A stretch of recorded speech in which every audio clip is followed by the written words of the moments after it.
Sir क्या नाम है आपका? और आज यहाँ पर जंतर मंतर पर आप इतनी जनसंख्या इकट्ठी हुई है, काफ़ी लोग थे यहाँ पर, मैंने देख रहा था, बहुत भीड़ यहाँ पर इकट्ठी हुई, तो क्या मांगे आज सरकार से आप करना चाहते हैं? मेरा नाम हिमांशु है और मैं दिल्ली का ही नागरिक हूँ। सबसे पहले मैं सभी लोगों ने अपने अपने विचार रखे, सबसे सहमत हूँ, लेकिन सबसे पहले मैं लोगों से यह बताना चाहता हूँ कि यह आंदोलन की शुरुआत क्यों हुई है।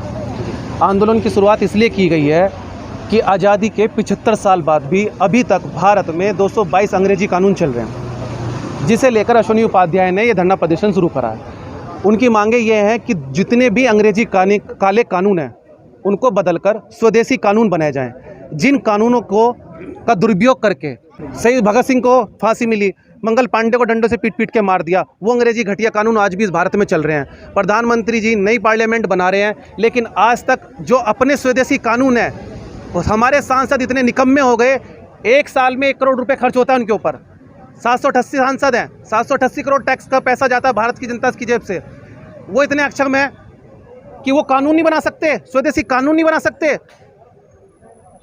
हमारे वैज्ञानिकों ने एक से एक दवाई बना दी वैक्सीन की। इजराइल ने, वो हमारे जो जितने भी हैं हमारे वैज्ञानिक हैं, ब्रह्मोस क्या क्या बड़े बड़े सब कुछ साइंटिस्ट अपना काम कर रहे हैं, सब कुछ कर रहे हैं, लेकिन सांसद क्या कर रहे हैं? सांसदों से हमारे ये सवाल है कि आप 788 सांसद हो, उसमें से आप क्या इतने अक्षम हो कि आप एक नया कानून नहीं बना सकते? जितने 222 अंग्रेजी कानून हैं उनको ख़त्म करो। और उनके साथ हमारी मुख्य मांग थी कि धर्म परिवर्तन पर कानून हो, जनसंख्या नियंत्रण पर कानून हो, यूनिफॉर्म सिविल कोड लागू हो, एक शिक्षा पूरे देश में लागू हो। और एक मुद्दा और है, एक दो मुद्दा है, तो जो घुसपैठ नियंत्रण पे, कि घुसपैठ पे भी हमारा कोई कड़े से कड़े कानून हो। और हमें कानून नहीं, हमें कड़े कानून चाहिए। हमें वो कानून नहीं चाहिए जो कि नितिन गडकरी ने, पर्यटन जो मंत्री हैं, उन्होंने कानून बना दिया, आज भी पुलिस वैसे ही पैसों से ले रही है, जो पैसा पहले चल रहा था वही पैसा अब ले रही है। तो हमें जो कानून चाहिए वो चाहिए कड़े कानून, घुसपैठ पे कड़ा कानून हो। अश्विनी उपाध्याय ने सन 2017 में सुप्रीम कोर्ट में PIL फाइल डाला था, जिसमें उन्होंने अपने एफिडेविट में लिखा था कि 5 करोड़ रोहिंग्या इस देश में बच चुके हैं। अभी कुछ हाल ही पहले सुप्रीम कोर्ट ने एक नोटिफिकेशन जारी करा है केंद्र सरकार को, राज्य सरकार को। अभी तक किसी सरकार का कोई हलफनामा सुप्रीम कोर्ट में नहीं गया।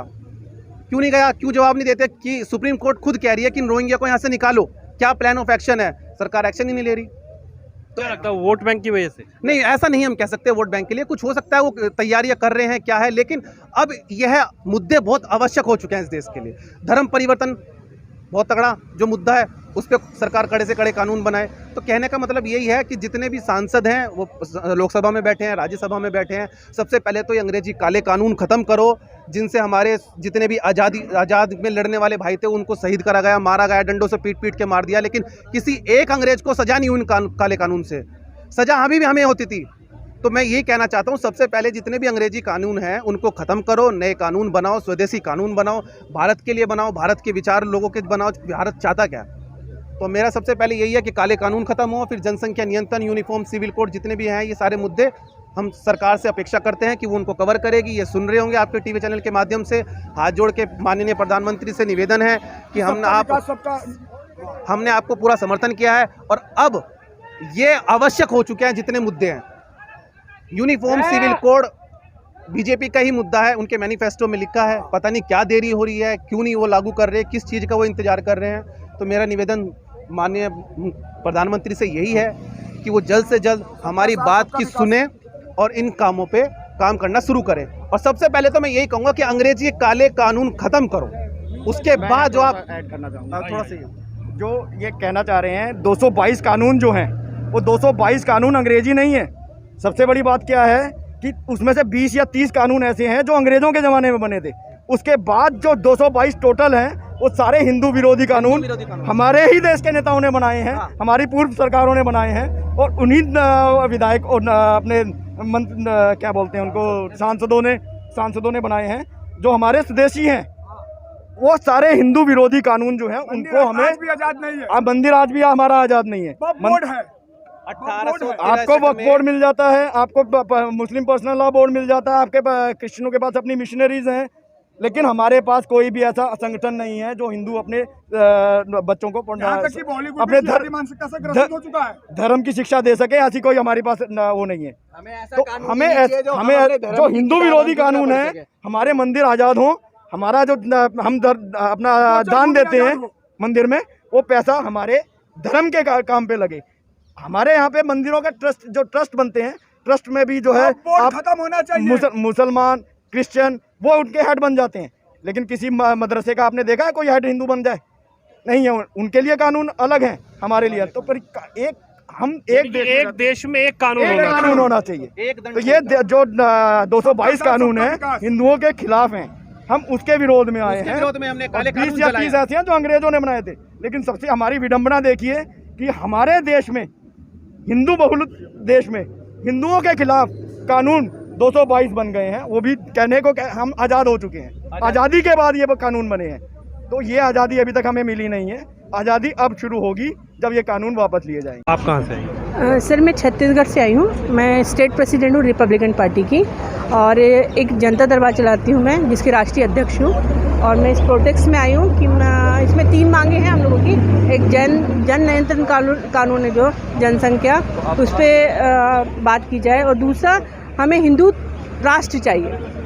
जैसे सभी जगह कोई मुस्लिम राष्ट्र, कोई मतलब अपनी अपनी तरह के राष्ट्र है। हमारा जो हिंदू है, हिंदू धर्म है, हिंदू राष्ट्र हमें चाहिए। उसके लिए हम लोग इतने दूर से आए और हमारी यही मांग है कि हमें हिंदू राष्ट्र चाहिए। लगातार आंदोलन से जुड़ी हैं और जुड़ी रहेंगी? जी हाँ, मैं लगभग 25 साल से जुड़ी हूँ।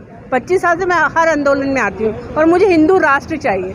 और मेरी यही मांग है, मेरे को पहले हिंदू राष्ट्र चाहिए। अब जो सरकार है, केंद्र में मोदी जी बैठे हैं और उत्तर प्रदेश एक बड़ा राज्य है पूरे देश के अंदर, वहाँ पर योगी जी बैठे हुए हैं। तो आपको लगता है कि जनता ने इतना जन समर्थन सरकार को दिया था, उससे कुछ प्रभाव पड़ पाएगा? आप लोगों की जो मांग है ऊपर तक होगा मामला सर? जी, आपने बहुत अच्छी बात करी।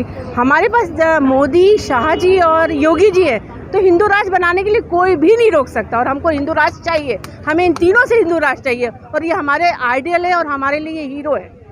जैसे कि हमारे लिए आर्मी वाले हीरो हैं, वैसे हमारे लिए ये तीनों भी हीरो हैं। और एक बात कही जाती है, हिंदू मुस्लिम सिख ईसाई आपस में भाई भाई, इससे आपको नहीं, हिंदू मुस्लिम सिख ईसाई भाई भाई तो हम लोग बोलते आ रहे हैं, लेकिन वो लोग हमें कभी भाई भाई नहीं समझे।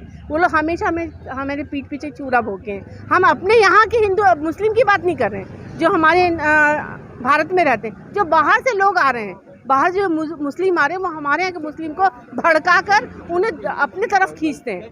हमारे यहाँ के मुस्लिम उस टाइप के नहीं हैं जिस टाइप के यहाँ बनाए जा रहे हैं। जैसे क्रिश्चियन आ रहे हैं तो हमारे हिंदू धर्म को क्रिश्चियन में कन्वर्ट करें, मुस्लिम को कहीं ना कहीं हिंदुओं को एक तरीके से डाइवर्ट किया जा रहा है। जी हाँ, बिल्कुल डाइवर्ट किया जा रहा है। और मेरा तो योगी जी से, मतलब मैं अमित शाह से और मोदी जी से तो नहीं कह रही, मैं हाथ जोड़ के योगी जी से ये कहती हूँ कि प्लीज़ और प्लीज़ इसको हिंदू राष्ट्र बनाया जाए।